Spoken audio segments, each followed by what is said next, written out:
Hello, and welcome everybody to a special but somber episode of Pod Strickland. This is episode 400, which is a great occasion. Unfortunately, we are commemorating, eulogizing over the Knicks season. I am joined by comedian and also Knicks fan, Sam Morill. Sam, how you doing?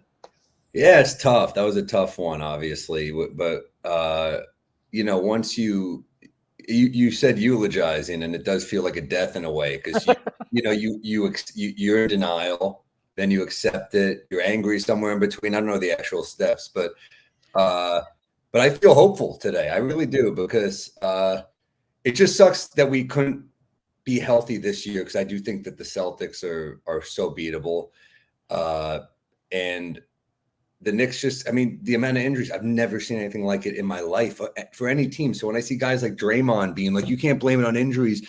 No one felt bad for the 2015 Cavs, which first of all, yes, they did. Yeah, Everyone was like, this is bullshit.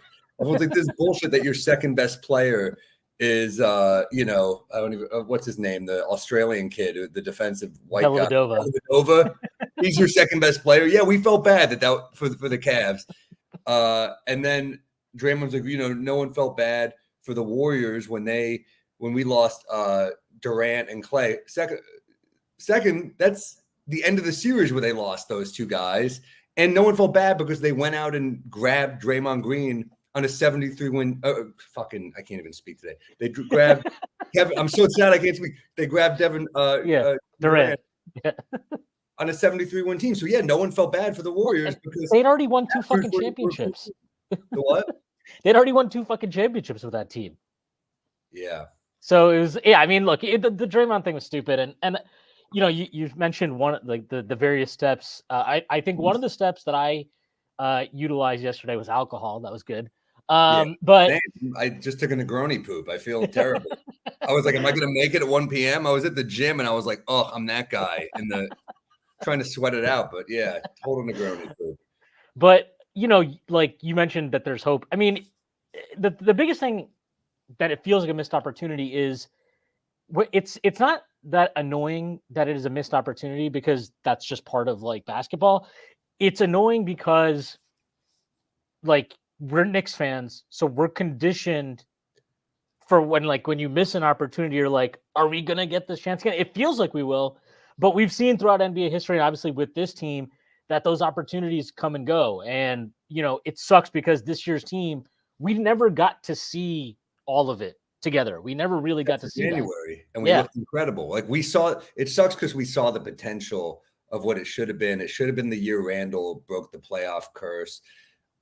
It should have ended differently. And we kind of lost our identity through these injuries because our team was a beat you up on the glass team.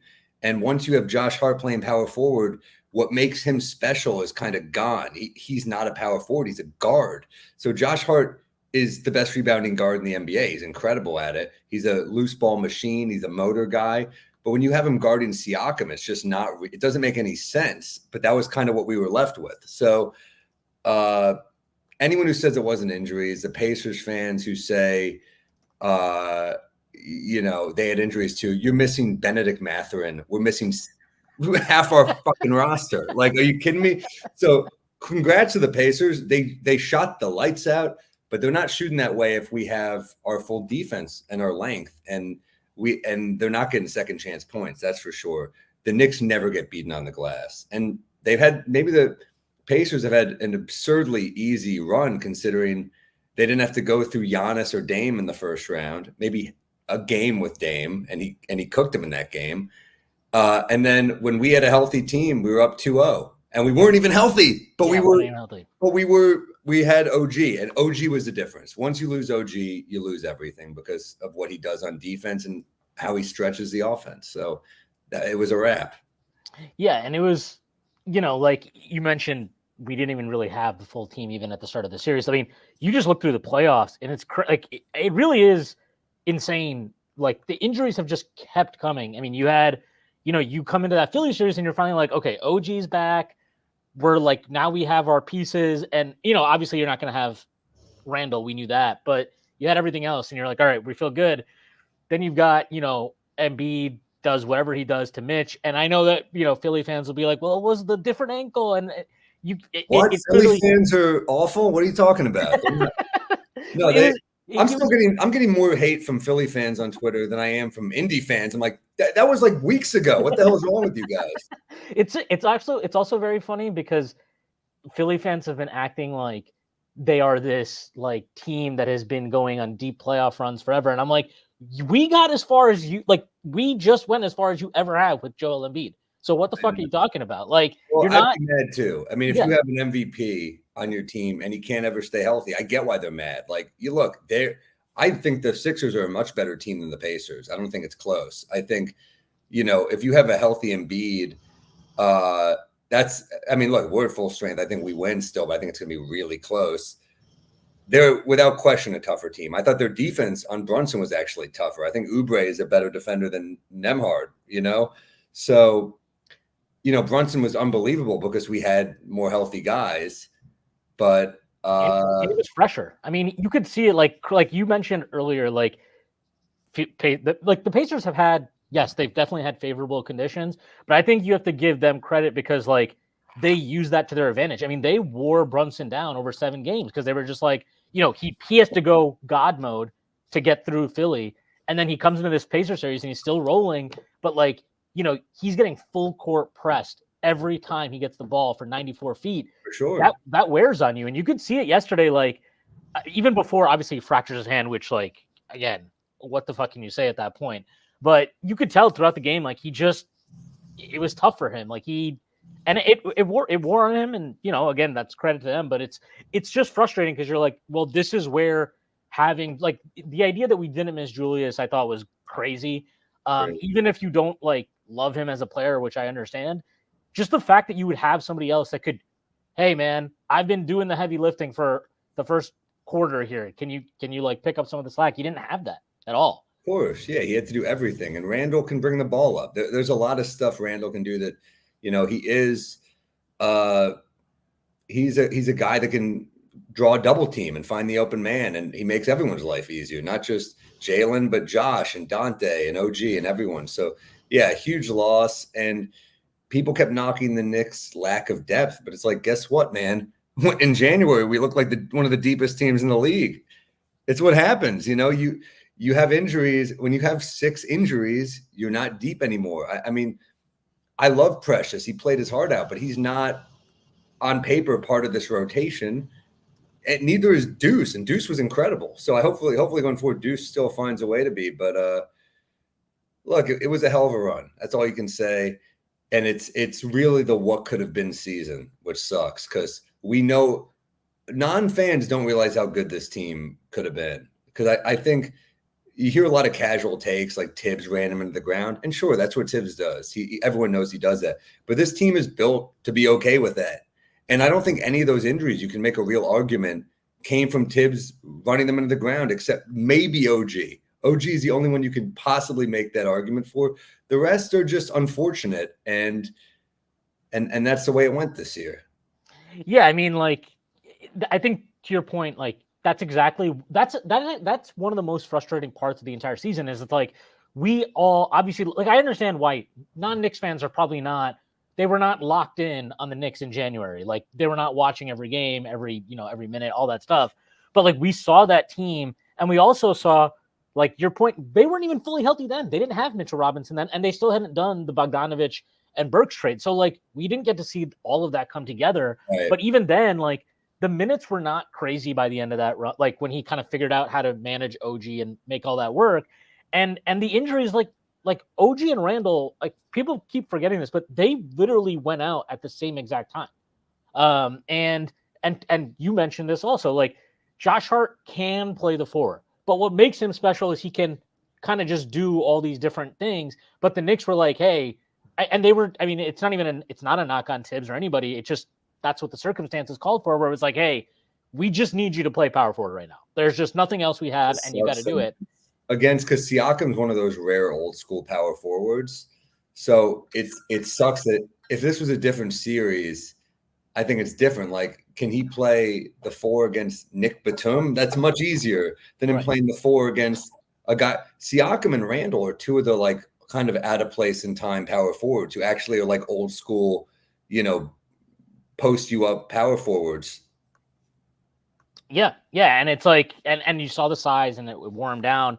And that's also where that's really where you missed OG through this series. Cause like, he can make, and you saw that, especially in game 2 before he got hurt. Like he was really giving Siakam a tough time. And then he had 28 points in that game in 28 minutes. Like it was a good matchup for him. And again, he gets hurt. It sucks because, you just have to listen to all these stupid takes. And then you got to watch fucking Halliburton come out in the press conference yesterday with his Reggie Miller t-shirt. It's like, buddy, you didn't wear that coming into the stadium. I know he's not the guy he thinks he is. Brunson's the superior player. But you know what? I love it. It's back to the 90s rivalry going forward. We're taking the next one for sure. I mean, just got to stay healthy next year. That's the thing is I think you got to look to the future because we have a bright future. We have a lot of guys who are either in their prime or entering their prime. And I think Brunson's only going to get better. I think Dante's only going to get better. Dante looked unbelievable yesterday, even in the loss. And this team it's interesting to see what moves are going to make because Leon he's been cooking in the front office. So I'm excited for what's to come. Next year is going to be a lot of hype going into next year, but I feel good about it. And you said it's going to be hard to get back, but I think what you're referring to is like that 2013 when we played the Pacers last and they beat us. Yeah. We were an older team. I mean, Melo was kind of on the other side of things. He was still a very good player, but weirdly, we had a similar problem in that series. They put Melo on David West, which is like, I don't care how good Melo is. He shouldn't be guarding a guy who's that strong. West was just a beast. And then that team had guys like Sheed and Kidd on the team. A lot of guys who were older. Didn't make a shot. Kidd didn't make a shot the entire series, which was crazy. Kidd was so good the first half of the year. He was awesome. And then the wheels fell off. What do you want? He was 40 and on his 8th DUI. Like it was over. I love Kidd, but it was over. No, actually, the team, like I think, really for me, because I'm older, I got the gray hair, but like. The team is what it actually reminds me of the most is that 97 team where like they are up 3-1 on Miami and they're going to lose game 5 anyway, but they've got game 6 coming home. They were better than Miami that year. And you felt that was like the one team during those Jordan Bulls years where you were like, this team has a chance. Like, I'm not saying they were 100% going to do it, but they had a real chance against Chicago, but you never even got that opportunity. Right? PJ Brown. PJ Brown. Yeah. I mean, I'll never not hate that guy. That was, I mean, you flip Charlie Ward, then you just suspend everyone on the team. It was one of the most insane.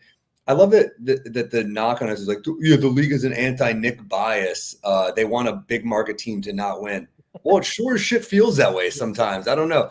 I know that can't give up a 3-1 lead. That's the thing. Is like you get wrapped up in it and you get angry, but I don't know if you listened to the Brunson and Hart pod that they did with John Starks, but he talked about this. And apparently what happened is, so if you remember, they suspended guys there was like half the guys were suspended for game 6 and the other half were suspended for game 7. And so what they did is they said it was in alphabetical order, but then they did it in like reverse alphabetical order. So Hart, I think Ewing and Houston missed game 7, but they missed game 6. So they missed the home game. And then like Johnson and Starks and one other guy, I don't remember who it was. Makes sense. Yeah, they missed game 7. So it was like they really got screwed in that. But it reminds me of that, not because look, this team, we have all our picks, the team, most of these guys are in their prime. Like not most, all of them literally are in their primes. So you're in a good spot, but like you always in the moment, you're like, well, we'll be back next year. You just never know what can happen. I mean, we saw this year. You never know what can happen. And that's what sucks about the injuries. It's like I do believe this team is constructed to be back at that stage, make it or run to a conference finals, a finals or whatever. But you need so many things to kind of fall in place. I mean, look at look at any team that's won the championship in the last 4 or 5 years, which is why, like, I think it's always dismissive to be like, well, they got lucky with injuries. Like, every team kind of gets lucky at some point, but that's really the point. Is it's like you just need so many things to fall in place, and it sucks because literally everything that could go wrong went wrong for us this season in a lot of ways. Yeah. On another note, it's kind of interesting that this year is going to be a new champion. I mean, it's the first time the league has felt this wide open. I mean, there was a long stretch where it was like, it was just going to be the Cavs and the Warriors every year. There's a stretch where you knew it was going to be the Spurs or the Lakers. Yeah. It's fun that it could be a new team. I wish it was us, but I don't know how anyone's going to beat the Wolves just with that defense. The defense is unfreaking believable. Like, they were awesome last night. I mean, McDaniel. It's funny because they have McDaniel and Gobert, and that's like kind of what we hope OG and Mitchell would be together if they're healthy. But Mitchell has just had a hard time staying healthy. Gobert has been durable over his career. McDaniel is unbelievable defensively. He was awesome. Towns is looking like Towns has always needed to be the other. I think they were expecting to be Batman. He's Robin. Let him be Robin. He doesn't have the personality to be the kind of alpha guy. And Edwards, like, holy shit, is good for this league. He's incredible. A shit talker. He can ball out. As long as it ain't the Pacers or the Celtics who win, I'm okay with it. I can't take those teams, man.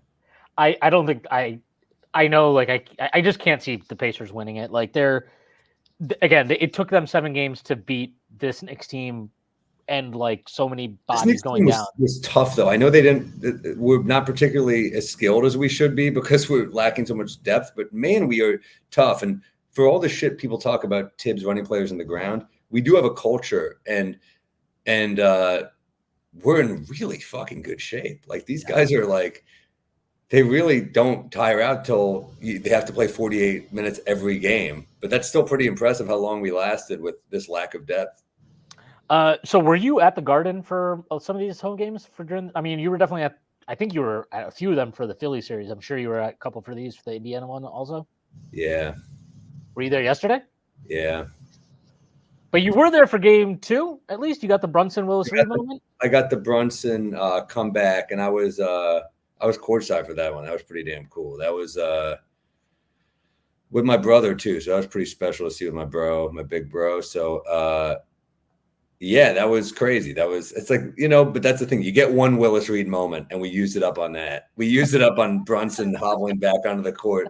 You don't get 2 where on top of it, OG and Hart come back. We ran out of gas, man. It was over. Brunson has been everything we want. I think, we're getting mocked by a lot of fan bases, but like, New York's a basketball city. You walk around, and I love that the Rangers are good. I'm a Rangers fan. It's awesome. But there's something about this city when the Knicks are good.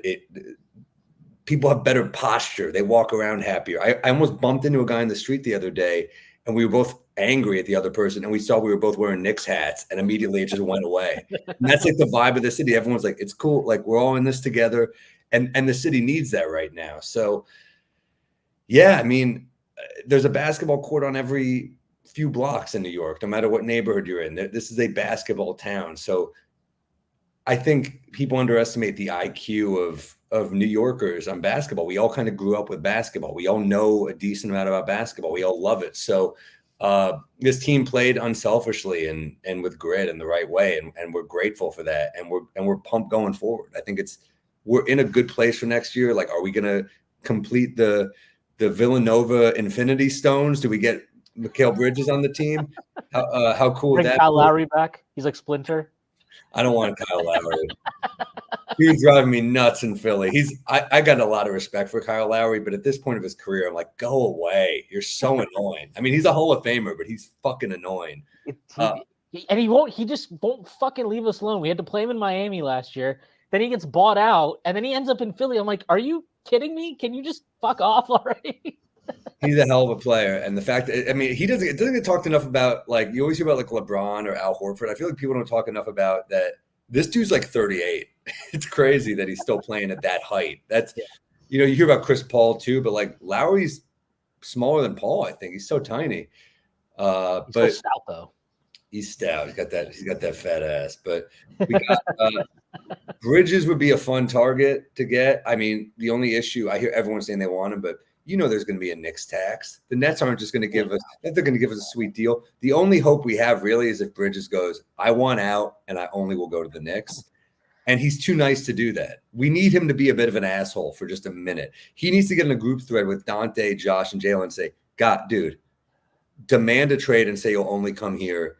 That would be fun as hell. He should hire Josh to be his agent. Josh could just start trolling like Sean Marks and stuff. Maybe make it happen. How fun would that be? I think we need something else. I mean, I'm also cool with us running it back. I'm just worried about injuries. But I got to say, man, in January, we did look pretty great. And I do love Julius still. I mean, like, I know he gets so much hate from the fans, but I think we saw how much we missed him during some of these runs, and we know what he can bring. And whatever you say, he is a 20-10 guy who's a good passer. And I get a little annoyed when he settles just for the three because he's such a good post-up player.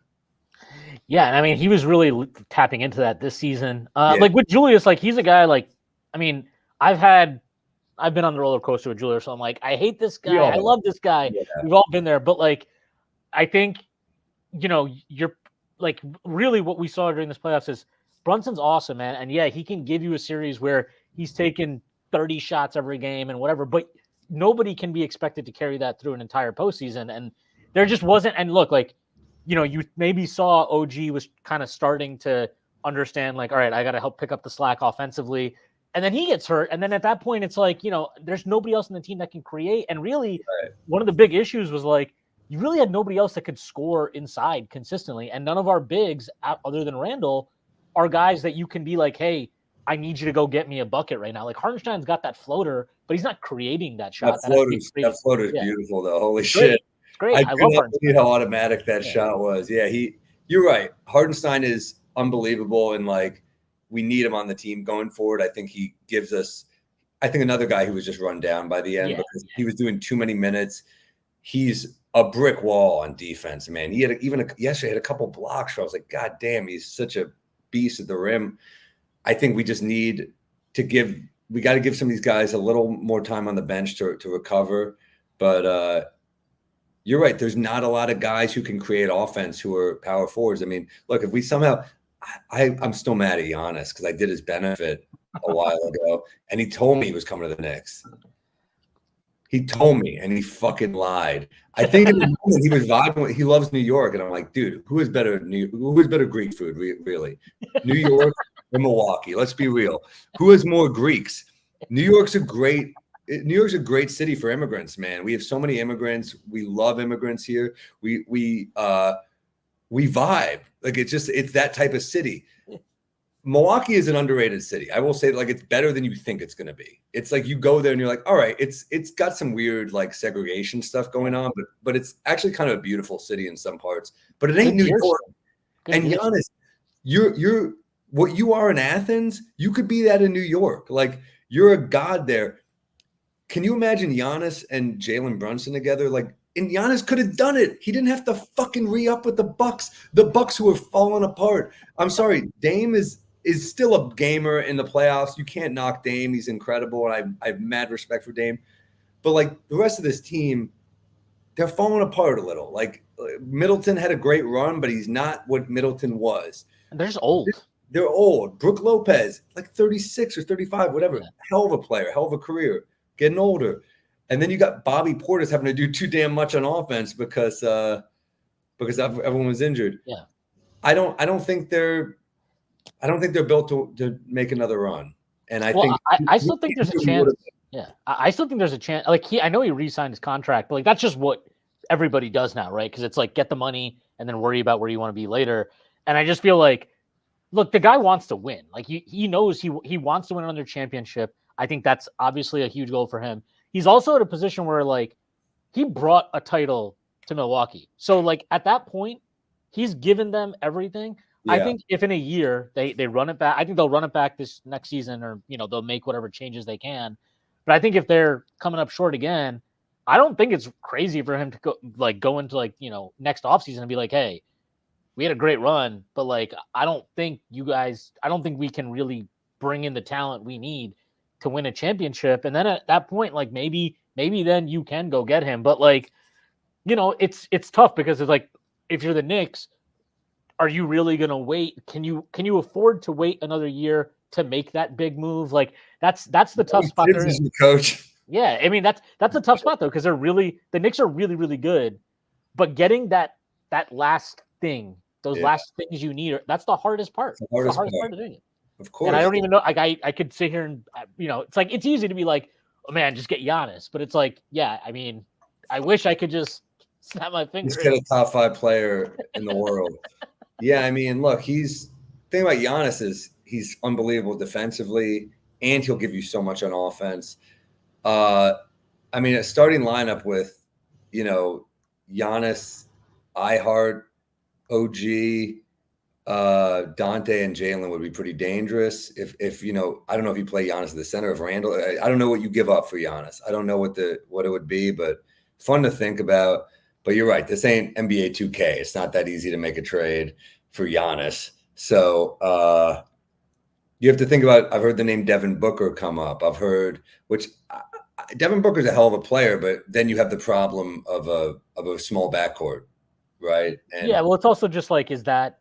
I mean, it's another situation where it's you can't do what the Suns did and then give up after a year. So you're gonna have to wait. Yeah, you do. You have to give up. That team give up. They got swept, and they have the worst. I think Bradley Beal's the worst contract in the NBA right now, and he's got a no trade clause. A no trade clause, and he just doesn't. He's another undersized guard who is. I think there's a lot of empty calories. I mean, you're in Washington putting up 30. Who cares?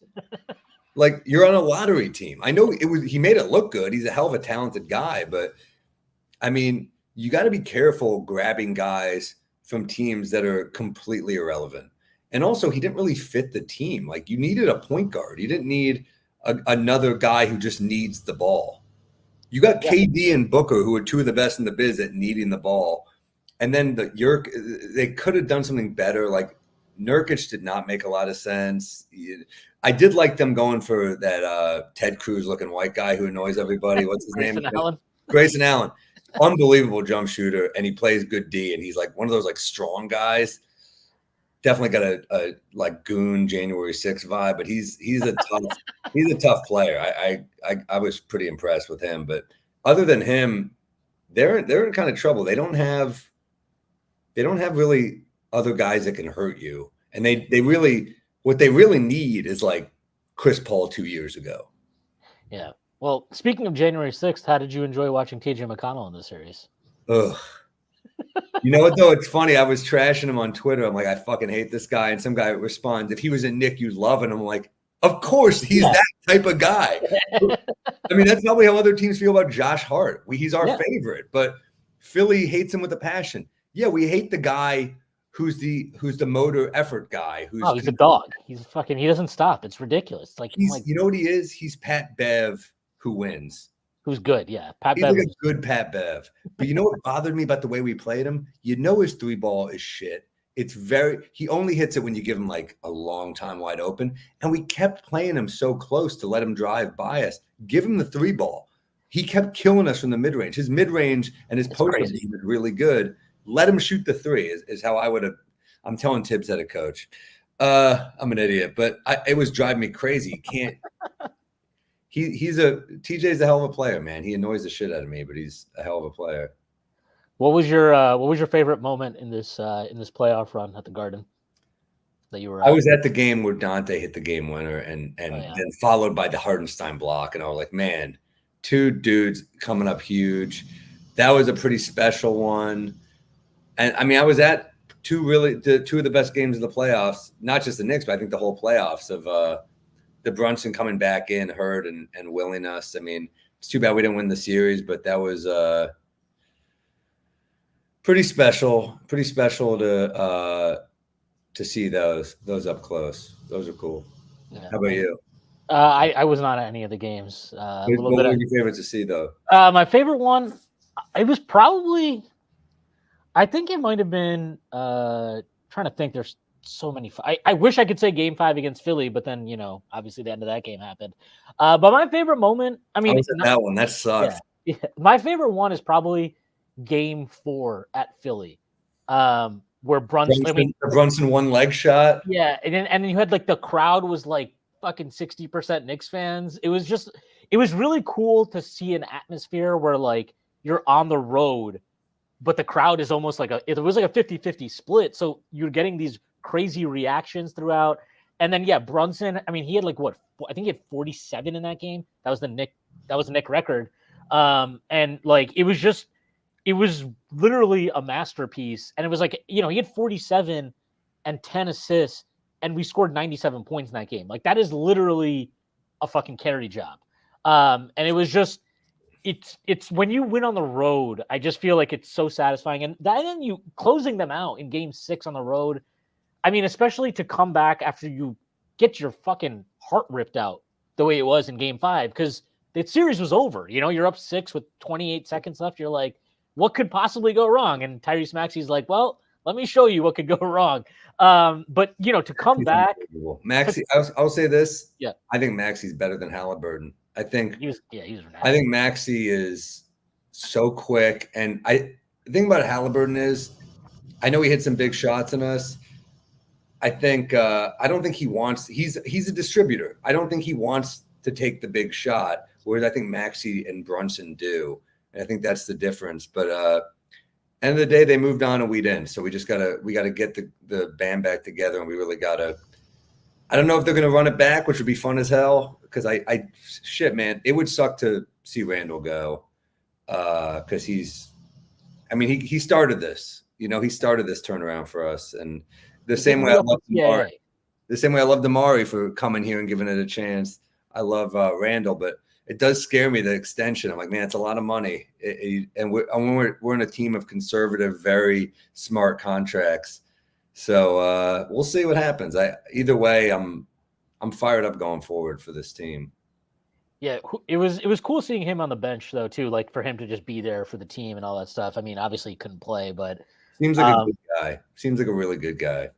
And just like and in general, I just thought this team, like, whatever, it sucks, it's over, and they lost, but like there was definitely like almost like a collegiate type of togetherness and camaraderie that is not. I mean, that's just not how NBA teams usually are, to operate that way. So I mean, I mean, again, it sucks the season's over, but I look back at the entire season and it's like, you look at how much they overcame and how far they still were able to go.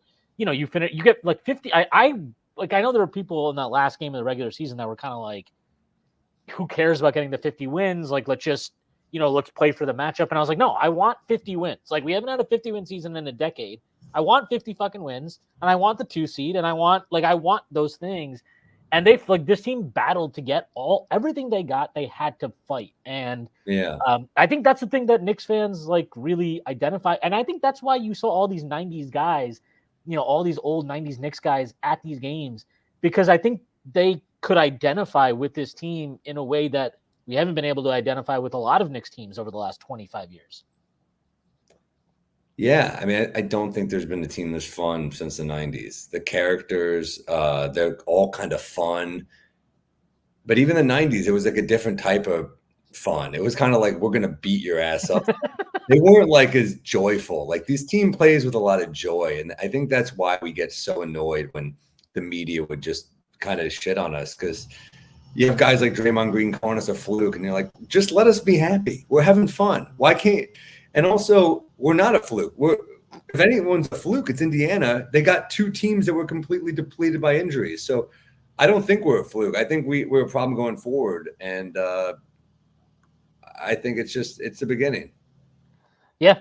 Who was your guy in the 90s? Who was who's your dude? Starks? Starks your guy? Starks is my fave growing up. He was every kid's favorite because he's like the baby face sniper. He was emotional, and he was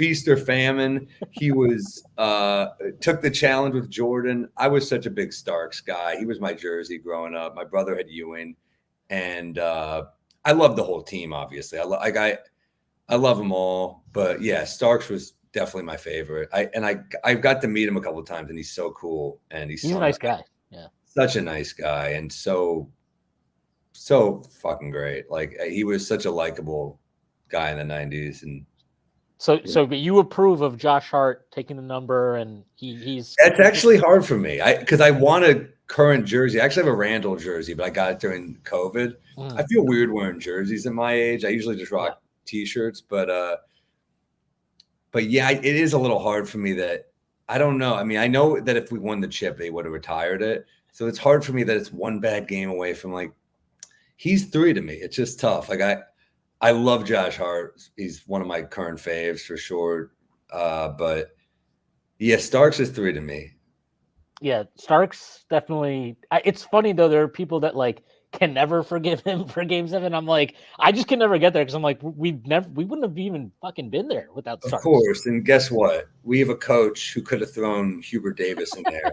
Like at a certain point, yeah, Hubie was a great shooter, and Starks just had a horrible night. But he's for better or worse. That night worse, he's ours. I love Starks, and he gave it everything. He embodied, I think, what this team embodies, where maybe undersized, may not be quite big enough for the fight, but he's going to give it his all. And so did Josh and Dante and Jalen and Isaiah and everyone, OG, Precious. So Dante yesterday, that guy was going nuclear in the second half just to kind of like keep us interested. I was like ready to check out, and then he hit a 3, and I'm like, oh, God damn it! Like I had to stay. My friend was there with me, and he's like, "You want to leave?" I was like, "Fuck you. We suffer with the team. You're not going anywhere. You go to the last second. I'm not one of those leave early guys. I can't do it. And also, it's like, you know what? I want to stick around and just applaud. Yeah, they deserve that. Because they gave us so much this season. I don't want to leave early. And it's not really in my DNA. Like people, we can beat traffic. I'm like, we're walking home anyway. Who gives a shit? Traffic, foot traffic. It was really cool to like see Josh Hart very specifically like get that kind of standing ovation when he left the floor, because you talked about leaving it all on the floor, and like that's obviously Starks was definitely like that, but and all these guys left it all on the floor. But I think Josh Hart really epitomizes that in a way that like, because he was the guy, he talked about it yesterday after the game where he's like, this is my 4th team, my 6th head coach. Like I've wanted a place to call home. And, people forget, like, this is a guy, he got thrown in the Anthony Davis trade. Then he gets thrown in the CJ McCollum trade. And it's like the Knicks acquired him because they were like, this guy. He was what we wanted. He wasn't the side dish. He was the main course for us. And I remember talking to my friend at the Comedy Cellar who was like, man, we're giving up Reddish. And I love Reddish. And I was like, I don't know if you know how good Josh Hart is. I was like, dude, he's like a shooting guard who'll get you 9 boards a game. Like, I was like, this is an old school Knick. And now every time he sees me, he's like, I love Josh Hart. Knicks fans are opinionated. I mean, but now it's very clear he's exactly what we wanted. And there is something to be said about playing with guys you like playing with and how you get the most out of each other. And that's why I think everyone wants Bridges on the Knicks. But it's obviously fuck Draymond and everything, but like Steph is the best player on that team. But I always thought like when the Warriors were actually awesome, there's something that Draymond gives you from like an energy and toughness perspective that like he's a Hall of Famer. I just don't like him on a personal level, right. But he is a obnoxious, unlikable, terrible analyst who has like a bone to pick with everyone in the league for some reason. He's just like angry and arrogant, but is he a Hall of Famer? He is a Hall of Famer. Yeah. I mean, but he's a Hall of Famer because of where he landed. Not if he got drafted to the Brooklyn Nets, he's not a Hall of Famer. No. But no, and I think that's like that discount he's done. I mean, he has had a great career. Yeah, and I think Hart, like you mentioned, like you just said it. Like if Draymond ends up in so many other teams, he's not what he is.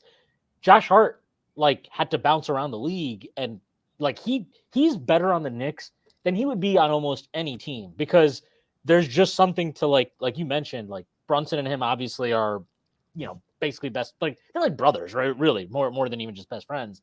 And there's something to like that connection. And I think he also just has connected with the fan base in a way that, like, I don't know, to me, that stuff matters. Like, it matters. I don't want to just have but like, yeah, you can assemble a great team and have a lot of talent. But I always think, like, as a fan, I want something a little bit more. I want to feel like a connection to these players in a way that it goes beyond just like, are you talented and great at the sport? And I think when you see the way Josh Hart plays and how much he gives you and everything he's willing to do for the team, that resonates with me as a fan in a way that goes beyond, what are his shooting percentages? What is, his impact and all these things. Like, his impact transcends that stuff. Exactly. And you want to play like they feel our support and they want to make us proud, and they do make us proud. That was the 90s Knicks for me. I mean, Mason, my friend Brian Koppelman wrote a obituary for Anthony Mason. He basically, right, it was great, where he basically said he played like he cared about the city. And I always think about that. It's like, he had so much pride in doing the dirty work, and there's something so beautiful about that. And that's what Josh Hart is. He takes pride in doing the unglamorous parts of the game, and that's what really I think the real fans really appreciate that. Like, yeah, does Josh have the greatest jump shot? No.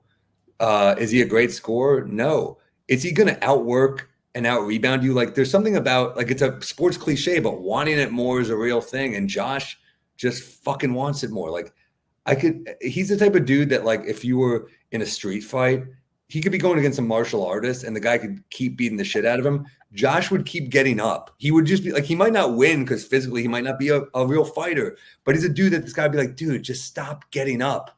Like, that is Josh to me. He just won't stop coming at you.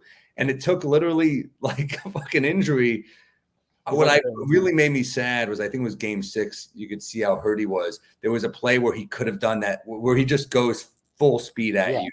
And he didn't. He drove it back out. I'm like, damn, for Josh Hart to not go full Josh Hart, he's hurting. So that sucked to watch. He was like the Black Knight in Monty Python and the Holy Grail by the end of it. And he's just like, it's just a flesh wound, and you're like, your ab is literally like torn right now. It's just, poor guy. Yeah, it's crazy how much he gave this year. You just that, I think honestly that's really why it sucks that there are no more games this season. Not even because because you wanted to win the series, but like, it was just so much fun watching this team and supporting this team. And like, I mean, like, every single day you would get like 4 different quotes from Josh Hart where you're like, is this the funniest thing he said? Or is this the funniest thing he said? That's the thing, is like, they're fun dudes. They approach the media with joy. Like, they play the game with respect, but they also approach like the media. A lot of people are assholes. And I'm not mad that Mike Malone said that to the media yesterday. I get where he's coming from. He's a grump from like the Popovich school of coaches. He's a grumpy, shit talky kind of character from New York. That's why I kind of like Mike Malone. I like his vibe. Oh, he's very New York. He's very New York. So New York. He's hard not to like. But this Knicks team has fun with the media. Like, they're not assholes. They're just nice kids. So yeah, hope we keep it together and hope we run it back. And they gave us a special year. We're always going to remember this year. And it's not about winning all the time. It's about building something and playing the right way. And they got a fucking nucleus for the first time in a long time. They've got like a core that we're like, holy shit, this is like a thing. Brunson's just getting started. Yeah, I mean, I think it was Ryan Russillo was on a pod last week. I don't remember who it was with, but he was talking about like, it's obviously every team wants to win a championship, but like the reason we like those 90s teams, like, yeah, obviously if they'd won a championship, that'd been fucking awesome. But like, I still love those teams, even though they didn't win, because you could ask them to win a chip, but like, really, they gave you everything they had. And they gave, like, the thing that sucked about the Knicks being terrible for the last 20 years or whatever is just there's been like no memories created. And these last couple of years, at least, like, you go and you beat Cleveland in Cleveland. You go and you beat Philly in epic game 6. Like, those are things that you actually will remember, even if, you didn't win the championship. 100%. It's not about winning always. I mean, a chip is great, but like, I love the Yankees growing up. I love the New York Giants. I love the Rangers, but the Knicks are the one team in my lifetime that I haven't seen win yet. And they're my favorite New York sports team because it wasn't about just winning. It was about the way they competed and the characters and the way they electrified the Garden. And they didn't, if they didn't win, they gave it everything. They gave, like, you never were like, man, I wish Oakley and Mason tried harder. You know, like Oakley was literally jumping in the stands. Mason was jumping everywhere. Charlie Ward was diving into the front row. Like they were, it feels almost like there's this show on Apple right now with Gary Oldman called Slow Horses. Have you heard of this show? No, I haven't. It's great. It's like a British spy show, but nice. They're the slow horses. There's the MI5, which is like their CIA, right? And then the slow horses are basically the misfits, the guys who couldn't kind of cut it. They fucked up for some reason, but they're really good. And that's what the Knicks felt like. It's like these guys, like, where the fuck did these guys even come from? Starks was undrafted and bagging groceries, and then or maybe got drafted. We got drafted after Mitch Richmond, so he didn't see any time. And then he should have been out of the league, but he had an injury that made it so they couldn't cut him. Like, it was all these dudes that shouldn't. Ewing was the only one who were like, yeah, this is the guy who is like the number one pick. But other than Pat, it was all like, you know, like, who are these guys, you know? Yeah. So I know you got to get out of here. Are you going to be attending any Rangers games? I don't know. I do love the team. I've watched that double OT one the other night. Holy shit. Kreider winning that one with the hat trick. Yeah, I love the Rangers team right now, man. I love Shesterkin's just an unbelievable. It's crazy to have Lundqvist and then Shesterkin. It's crazy. I love Mika and Panarin's unreal. Like, and Trucheck this postseason is just like, he's just like he's the guy you're like, his hand is just so steady. You know he's gonna do everything and deliver. So I hope they win it all, man. Yeah, I don't know. I'll think about it, but happy for the Rangers. They're so fucking cool. And New York deserves it, man. New York deserves to have, and we have a lot of good teams for the next few years. So hope it keeps going. But man, Yankees are cooking. Yankees have too many good pitchers right now. The Rangers are. I think the Rangers are the best team. The question is, like, I think it doesn't always translate to the playoffs. Hockey's tough. Hockey in the postseason is different. But look, and Florida's unbelievable. It's going to be tough. It's going to be really tough. There's so many good teams left. McDavid hasn't won a ring yet, right? Like, it's crazy. That guy hasn't won yet. So we'll see. But on paper, this Rangers team is like fucking insane. Yeah. All right, Sam, thank you so much for coming on. Yeah, my pleasure. I'm talking to you. Yeah. And if there's anything you want to plug, let people know what it is. I'm on the road always. So all over the country, going to Europe in September for a bunch of gigs, but ton of gigs. Got a new special coming out in July. So just keep your eyes out for that. It's my favorite one I've done in a while. So just keep your eyes open for that. Yeah, all over. Awesome. All right. Appreciate your time, Sam. Thank you so much. My pleasure. Have a good one. All right. You too. All right. So that was Sam Morill. I didn't do the ad reads because I figured I should prioritize his time with us. But I'm going to do it now. BetOnline is your number one source for our summer sports season. From MLB, golf, NBA, and NHL playoff stats, all the latest stats, news, and scores available to follow your favorite teams. Get the latest odds and lines, including the latest team matchups, player props, and odds on just about every sport out there. Head to the website today. Use your mobile device to get it in the action. BetOnline, where the game starts. Yeah, look, obviously the Knicks losing yesterday sucks. But, I had talked about this with Sam when we did the post game after Game 6. Maybe it was even after Game 5. But I know after Game 6, it was just kind of like, look, man, we'll see what happens. But once you had that Hart injury, and I know Hart and OG played yesterday. I mean, OG played whatever he played, like 3 minutes, and you could tell he couldn't move. It's hard to, yesterday was basically the end of the season one way or the other. Because even if they had won, they had nothing. They had nothing left to give. They would have gotten smoked by Boston. So it is what it is. They gave us they left it all on the court. I don't think you can ask for much more. You can't not much more. You can't ask for anything more. Like you cannot ask for anything more than what they gave us because effort and all those things are they were non-negotiables for this team. Every day they came ready to work every single day, and I can appreciate that, and I think we can all appreciate that as fans. So I'm just going to get to some of these comments here. Muhammad Mustafa says 5 losses in games that OG has played since acquiring him. Unreal. I think it's 6 now technically because he did play yesterday, but yes, it's look the guy, but he is an injury-prone player, so the Knicks are going to have to understand that and build their roster out in ways that accommodate for that. The key is getting this guy healthy for the playoffs and then being able to have it last through the playoffs. The Tibbs thing with the minutes, I don't need to address it again. I feel very strongly that he was in a very tough situation, and some of the extended minutes came because of injuries that had nothing to do with guys playing extended minutes.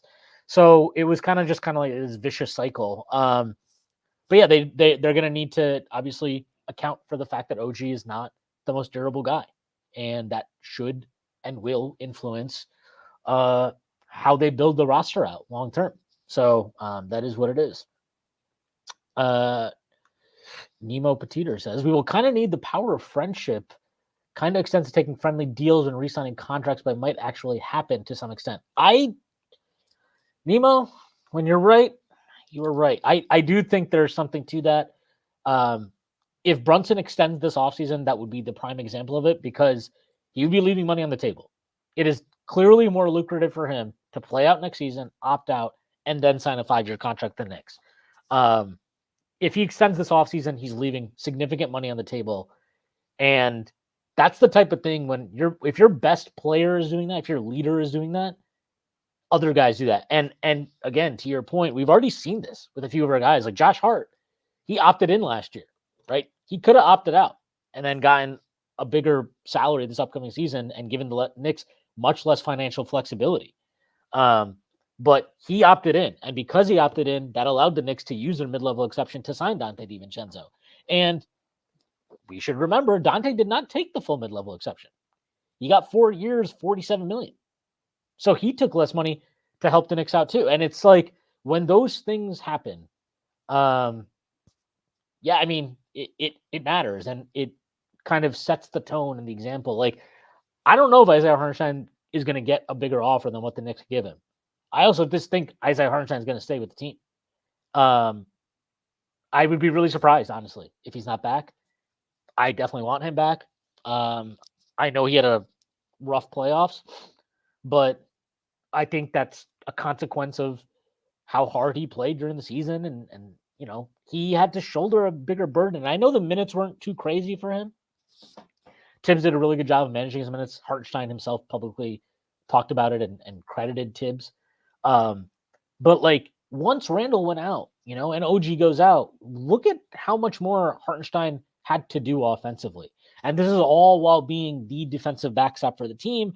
And again, like I love Josh Hart. I love his defensive rebound. I love his rebounding in general. But it's a lot of pressure when you're a center and the next biggest guy in the starting lineup is 6'4". It puts a lot of pressure on you to be the guy that's keeping the team's integrity on the defensive glass.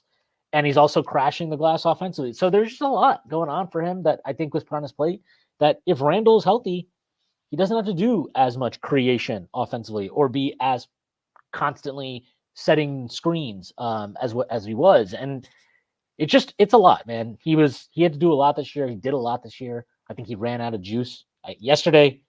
Bless him, man. But bless his heart, no pun intended. But he had no juice. He had absolutely nothing.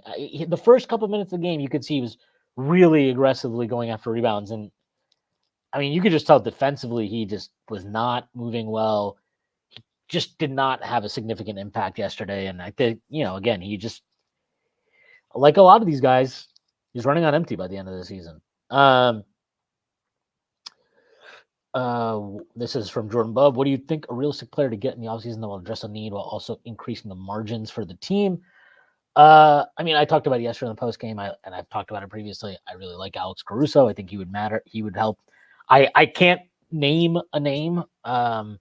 Actually, I could. I mean, the Knicks definitely, to me, need more of that big wing type player. He's missed a lot of time the last couple of years with stuff off the floor that we're not. I mean, we don't really fully know what's going on with him. But he's been very, very up and down. But like, I think Andrew Wiggins is a guy that, and I believe, I mean, not believe, there's been reporting previously that they did express interest in Wiggins. He's somebody that I'd at least kick the tires on to see what Golden State wanted. If it was just like, hey, we just want to get off the money, okay, maybe you do Bogdanovich, Jericho Sims, Diakite, whatever, just make the money work and take that chance. Maybe that's a guy. I mean, it's not ideal. It's not the perfect fit, obviously, but we do know that he has a level in him. We saw it anyways when he was at Golden State in 2022 in the finals. Like, he can get to a level where he's, a needle mover in consequential situations. So that's definitely something to consider with him. This is from Muhammad Mustafa. Starks, the undrafted Tulsa King. That is true. There's no question about that. Nemo says, I've got doubts about Wiggins' compatibility, personality going all in wise with the current roster. Yeah, I mean, I wouldn't look, to be very clear, I don't think Wiggins should cost you a whole lot. If he does, then, you hang up the phone and you walk away. But if it's a thing where you're like, look, they've got to also make a decision here with what they think about Bogdanovich. Because he did give the Knicks, I mean, look, at the first couple games in the playoffs, in games 1 and 2, he was huge for them. He made some big-time shots. I thought he was playing a lot better towards the end of the regular season as well. And he has an offensive skill set that is valuable. He's an older guy, though, and you could see some of those limitations athletically crop their head up throughout the season when he was with the Knicks. Some of that I do think was him kind of getting back to playing actual serious basketball versus playing stupid, idiot Detroit Pistons basketball. But, is that a guy, like, he's got one more year in his contract potentially? Is that real? Like, but he's 35. So, is it better to try and use his contract to get younger, even if it's a risk on a guy like Wiggins? Yeah, it might be. But it's not cut and dry. And there's a price where it makes sense, and there's prices where you're like, no, absolutely not. I'm not doing that. So the Knicks definitely have key decisions to make this offseason. I'm sure they've already planned out a lot of this stuff and have ideas and have contingencies and all those things, because that's just how they've operated. And yeah, as Nemo says, but obviously you don't have many big wings in the market. Yeah, I mean, that's part of the issue. That's why, I would be very surprised if the Knicks went after a guy like Kelly Oubre, just because, I don't know. He seems like very much not a Knicks type of player, but he is a big wing.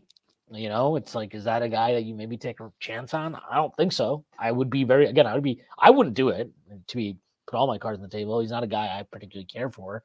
He's not a guy that I want to have on this team, but he's a big wing, and it's hard to find those guys. I mean, honestly, if he was, I don't know if I know Nemo, you've mentioned this before, that he's probably retiring. He's probably done in the NBA, but like, so I would, like, if Nick Batum was, hey, he's ready to play under season, sure, I would kick the tires on Nick Batum. I think he's a guy who still has plenty. I think he still has game. I thought he was really good against us in that Philly series. He'd be an interesting dude to add, but again, if he's retiring, then it's kind of null and void at that point.